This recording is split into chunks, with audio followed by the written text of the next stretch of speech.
Hello everyone, my name is Shaun Levick from the Geospatial Ecology and Remote Sensing Lab.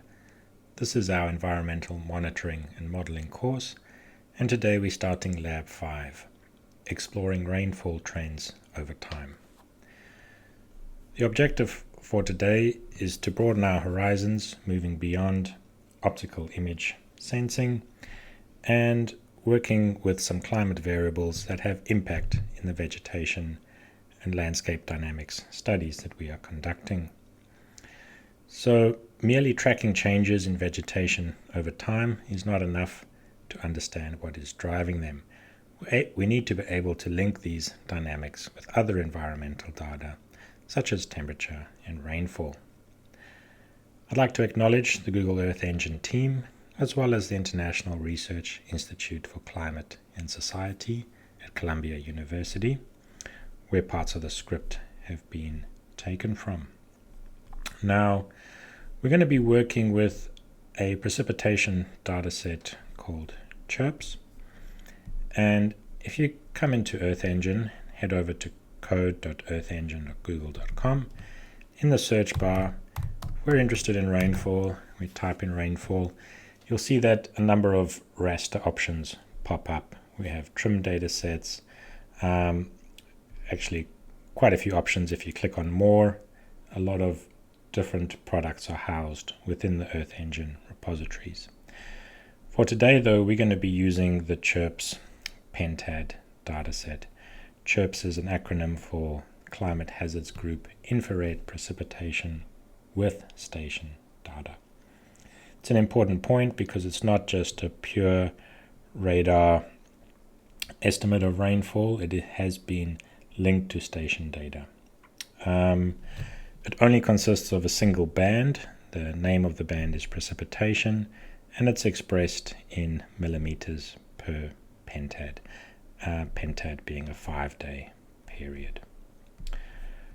Okay, first thing we're going to do is define a region of interest. So we're up in Darwin, North Australia. So we'll draw a large block over the top end here and rename that ROI. Then the next part of the script is that we're going to load the image collection.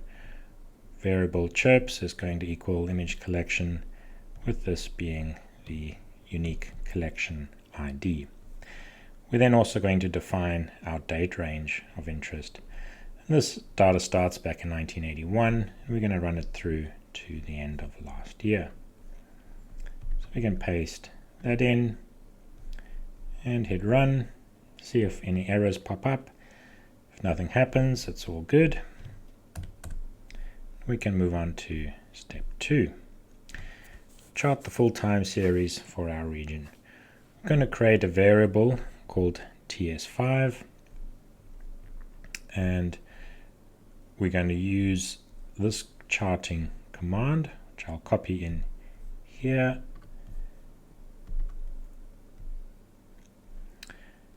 Remember that you can rename these variables with names that make more sense to you. This is our full time series effectively. So we're going to plot precip, which we defined over here. We're going to restrict it within the ROI, which we have drawn in here. And we're going to apply a reducer using the mean statistic. And we're going to organize by system start time. We're going to give our chart a title and an axis title 2. To print it, we use the print command. That will print to the console over here. So we're querying a large data set. It will take a little bit of time to generate. While that's running in the background, we can have a look at our next step, which is to map our results spatially. Or rather, sorry, I have here to chart a single year. So if you only want to chart 1 year, for example, we can just adjust that date range, and that's effectively exactly the same process. We can copy that in and paste that there. Then I'll hit run, and we'll then be able to look at both charts at the same time. So here's our 1 year time series that can compute a lot faster. So just to recap, we created a new variable called precip 1 year, and we set the date range to just be 2018. And here we have our chart. You can see that very long dry season we have up in Darwin. From May through to the end of September, we have virtually no precipitation, with the bulk of our rain coming in February. Still taking a while to generate that long time series chart. So what I'm going to do is move ahead to the next step, which is to map our results spatially. I'm going to make a variable called year precipitation, and that's going to equal precip 1 year, and calculate the mean clipped within the ROI. And then we're going to make a variable called mean precipitation, also clipped within the ROI. I'm now going to map these by using map add layer.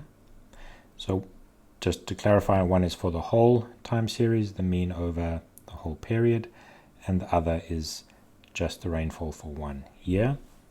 I'm applying a palette going from light blue to dark blue, and I'm giving each layer a meaningful name: the year precipitation and mean precipitation. Copy that. As we come back, just in time to see our graph finishing up.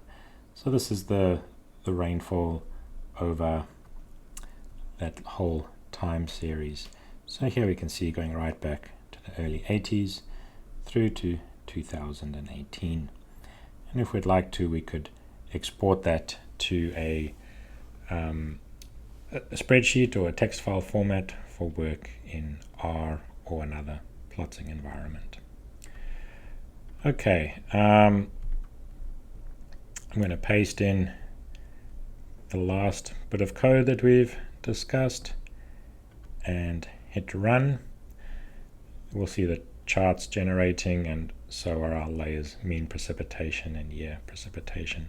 I'm going to switch off the geometry import so that we can see the pattern, and I'm going to change this, or rather apply a standard deviation stretch to the data range. That's better. Now we can see that clear gradient in this tropical zone of Australia, receiving very high rainfall up in the north and decreasing with distance south. Just a reminder, we can change our base map, pull up the underlying satellite image, for example, and then if we flick that layer on and off, we can see that tight coupling just visually between areas with denser vegetation cover and areas with high rainfall. Our vegetation patterns up here are strongly influenced by rainfall, of course. What I'm calculating in this layer here, taking longer, this is effectively a progress bar. Here it comes through. This is the mean precipitation, so that's the full 40 years of data almost.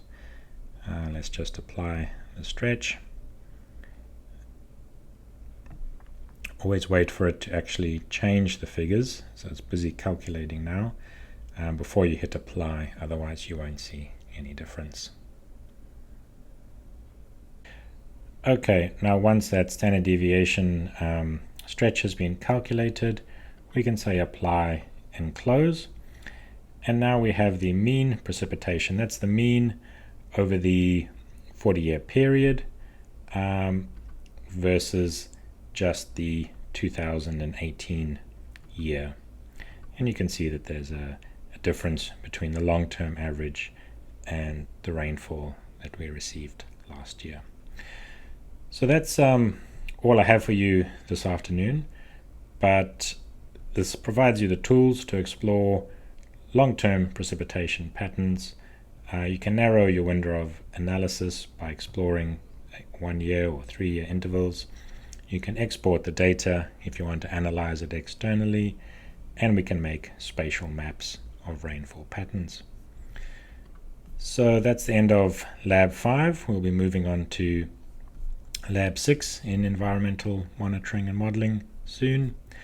Don't forget, this is the website address, and thanks for your time. Cheers.